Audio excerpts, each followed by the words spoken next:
My name is Danger. I'm with Quantstamp. Today, I'm going to show you how to be a Prysm ETH2 validator on the Topaz Testnet. So why would you want to do this? Because it's testnet, right? It's not real funds. But setting up a ETH2 validator on testnet can help you practice for mainnet. So here you're using test funds. If you make a mistake, you're not losing any money. If your node goes down, you're not getting penalized. So it's kind of nice to be able to practice before the real thing. The other thing is that you're going to be helping to test the network. You're contributing to Ethereum 2.0, so it's just a good thing to do. So what do you need? You need a relatively modern computer. I would recommend Linux. You can also use Mac or Windows, but Linux is a little bit more straightforward. You need a decent processor, 4 gigs of RAM, preferably a pretty good storage, and most importantly, you need a consistent internet connection. It doesn't have to be super fast. It should be relatively decent, but it should not go down. You can't, ideally, this might even be like a separate connection, although that may not be practical, but it should be a consistently on connection.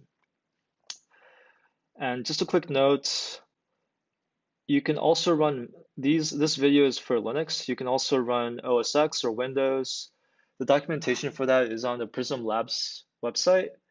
The OS X instructions are actually quite similar. You can check the documentation, but it's basically just an extra step of installing Homebrew. The Windows instructions are really different, so you're going to have to look at other documentation for that.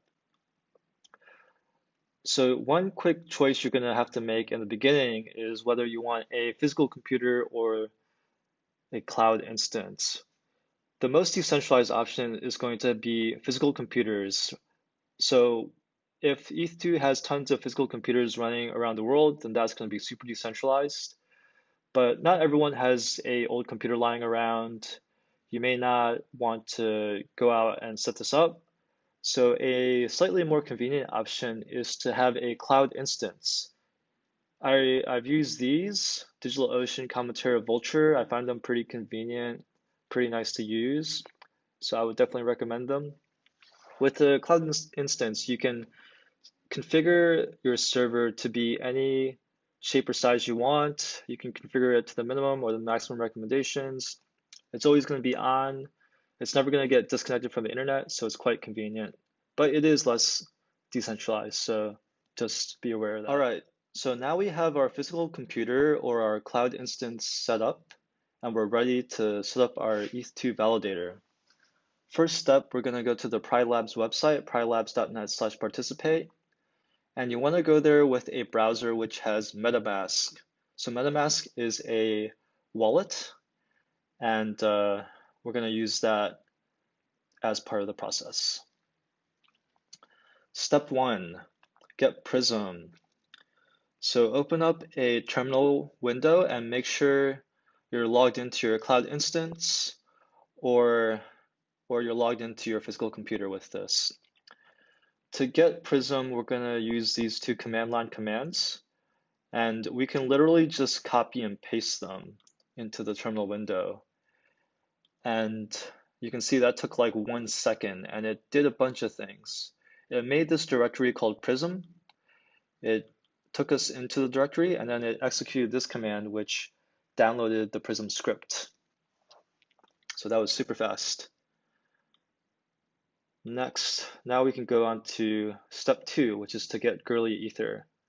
So this is why I asked you to get MetaMask. We're going to click this button and get some girly ether. But before you do that, I'm using Chrome here.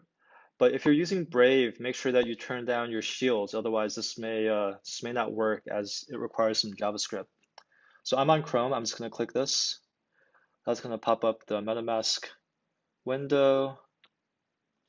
It's saying that I need to go to girly ETH. So make sure that also that you're on the girly network. So there are different test networks for Ethereum. For this thing, we need to be on the girly network. So I've changed that. Try that again. And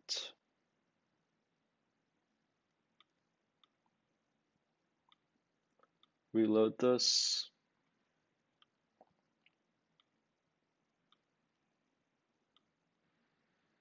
Okay, so now it's recognizing my wallet. I basically just reloaded my web page, and then it recognized my MetaMask wallet connected to the Girly test network.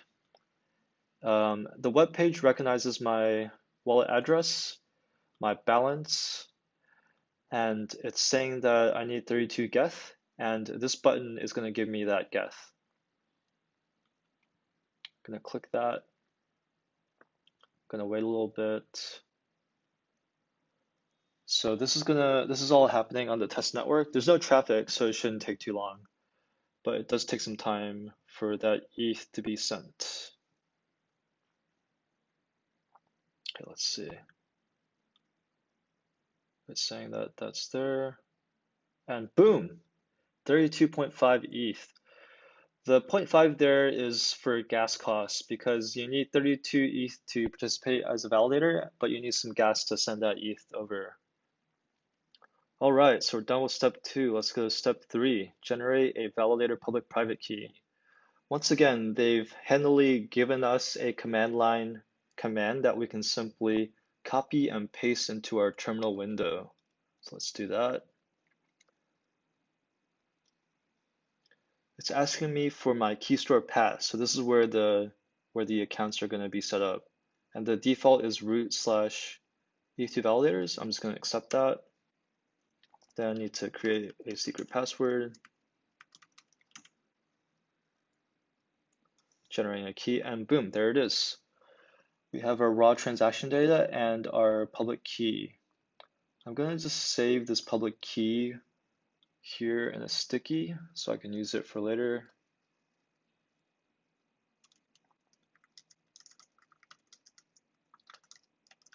And then I'm going to take this raw transaction data and paste that here. All right, so now we're going to set up our beacon chain and validator clients. This is going to be very time consuming, so just be prepared for that. We need 2 terminals. In the first one, I'm going to run the beacon chain. So I just copy and pasted that command. That's going to start up, and it's going to start doing a bunch of stuff and start syncing. This is going to take hours, just FYI. In another terminal, I'm going to start the validator. This is also going to take some time, but it will take much less time than the beacon chain. So what this is actually going to start doing is the validator will actually wait for the beacon chain to sync before it starts actually doing stuff. But right now it's still starting up. So I'm just going to let these processes run for a while, run for quite a few hours. And once the action starts happening again, we'll check back in. This is what you're going to see if the beacon chain is synced. And if your beacon chain process fails, then you should just restart it if it fails before it fully syncs.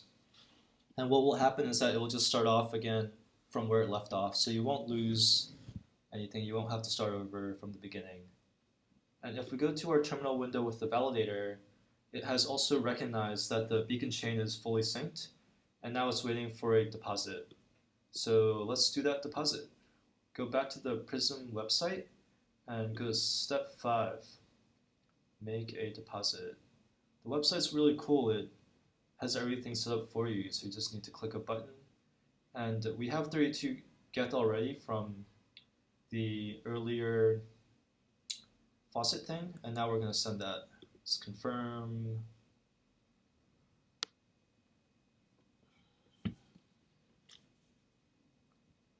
This is doing its thing, running across the Girly test network. Should be fairly fast because this is a test network. There shouldn't be too much traffic on it.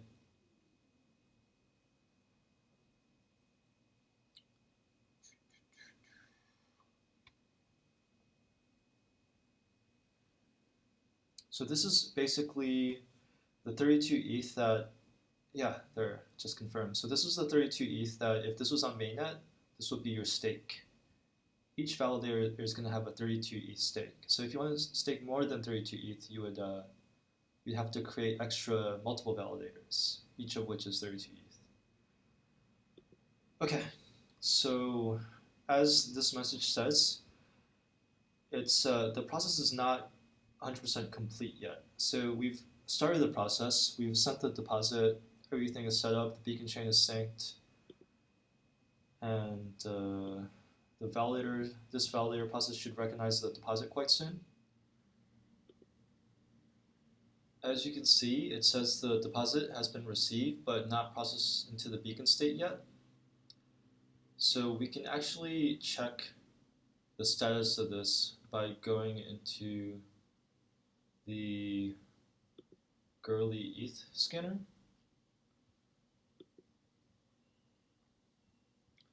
So here is our transaction, and it was a success. So the deposit has already been sent on the girly test network, but for it to be active, it needs to be processed into the beacon chain. So we can see that here, beacon chain deposit says we need to wait for the deposit to be included. And this might take 1.7 to 6 hours, so we're going to have to wait for a while. You can see the specific block number is probably going to be 294072. This is the expected inclusion slide. It's an estimation. And then if you wanted to see the current block, you just go to the beacon etherscan.io, and then it's currently here. So you can see we still need to wait a little bit. So it's been a few days. I'm checking in with my ETH2 validator. So I've gone to Etherscan for the beacon chain, and I've plugged in my public key, which I saved in a sticky. You can also use your validator terminal to check your public key.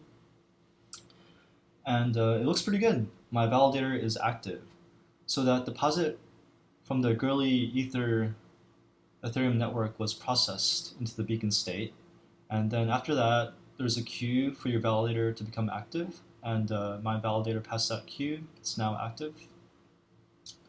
I've been starting to get some income. This is the chart. You can see that I've earned about 0.08976 ETH, which is pretty good. It's an APR of about 4.5%, which is a very good yield for a completely passive income. And this is my income chart. Very nice and handy to see.